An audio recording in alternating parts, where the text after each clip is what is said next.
Hi, my name is Farouk Case. I'm a screenwriter, script consultant, story editor. I'm a problem solver and I have answers for anything, and I constantly generate ideas. I'm here to talk about John Cena's final year as an active WWE superstar. In case you missed it, at the Elimination Chamber pay-per-view PLE, John Cena turned heel. He turned on Cody Rhodes, he turned on his fans, he sided with The Rock, and he lifted the undisputed WWE Championship. That was on Saturday, March the 1st. And then a few weeks later, this past week, March 17th on Raw in Brussels, John Cena came out and talked a lot. And what I found disappointing was that I didn't buy any of it. Disappointing in the sense that when the heel turn happened, I thought, this is interesting. I thought it was a scene where him and The Rock were standing side by side, standing over a fallen Cody Rhodes, and even with Travis Scott there, I was just like, the only thing this is missing is NWO shirts, you know? At the time, I thought this is really cool. So I didn't really need an explanation from Cena. It was pretty straightforward to me. It was just about being a champion again. He hasn't been on a winning run. He hasn't won that many matches in recent years. In fact, he's probably lost more than he's won in recent years. So for him to turn heel simply for the sake of the championship, I could buy that.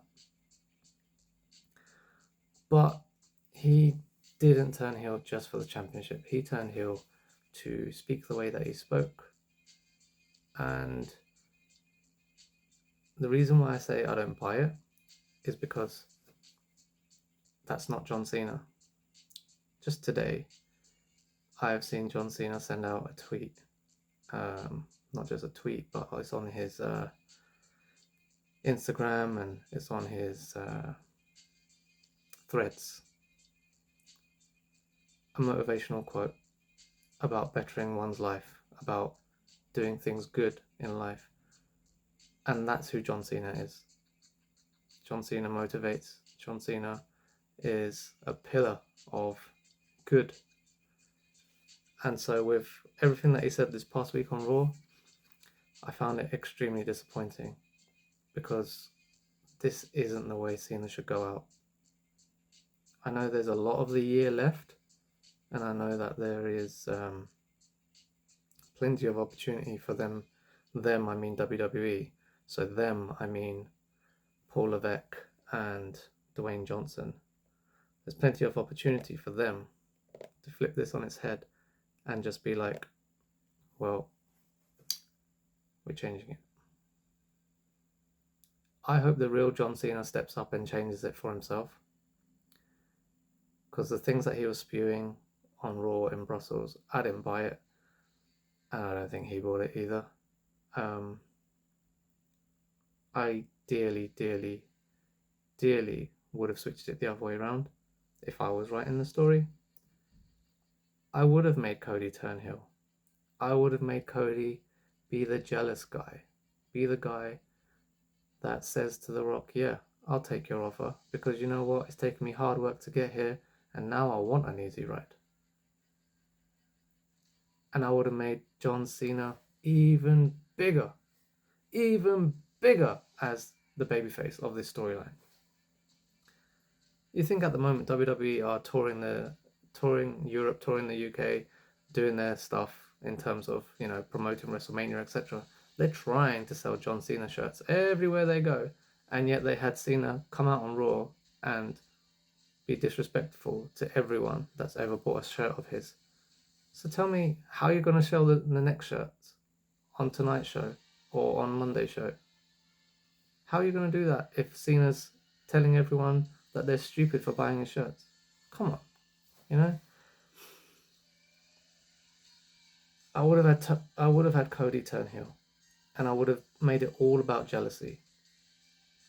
Even if you didn't turn Cody heel in that moment and kept it babyface on babyface, and Cena raises Cody's hand, and they're in the face of The Rock. The Rock walks out disappointed, and the heel turn for Cody happens at WrestleMania.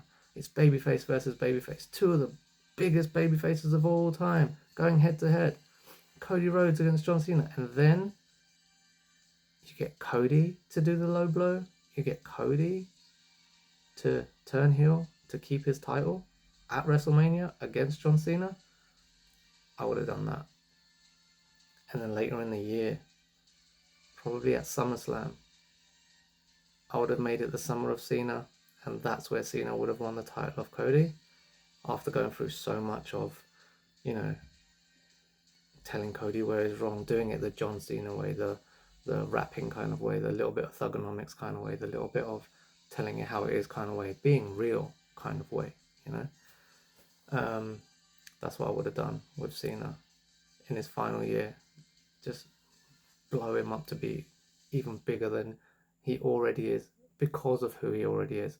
Just amplify him massively, incredibly amplify him, and just make it so that he is the best version of himself. I mean, he deserves it, right? He's John Cena. He's been around a while, and if this is his final year, why have him go out as a heel? It's just, I find it sad. I don't think he deserves that. And I know Michael Cole's playing a role as well, and I know Cena's playing a role, and I know Cena's always been a company man, and I know he does what he's told in that sense. But come on, for Cole to sit there after his promo on Raw and call him a prick. John Cena the man doesn't deserve that. John Cena the man deserves to be amplified for who he is, the good that he is. This guy's done more Make-A-Wish requests than anybody. He cares. So why the hell do it like this? I just don't see the point. By the way, if you did do it the other way around, if Cody was the heel, and if he was playing the jealous heel, jealous of John Cena's career, and then he'd done the low blow at WrestleMania, and then Cena came back and won the title off him at SummerSlam, then after that there could be so much about who's going to be the one that takes the title off of Cena in his final title run. Who's going to be the one that takes it? And then going towards the end of the year, towards Survivor Series, for example, at Survivor Series, or in the build up to Survivor Series, you have a tournament, and in that tournament, obviously there's the likes of Seth Rollins, CM Punk, Drew McIntyre, Roman Reigns, and even in that tournament, or after that tournament, the winner of that tournament, let's just say it's Roman Reigns, he faces Cena. Whether Roman wins or not, whether Cena wins or not, doesn't matter. It's Survivor Series. It's at the end of the year. This is Cena's year coming to the culmination, right?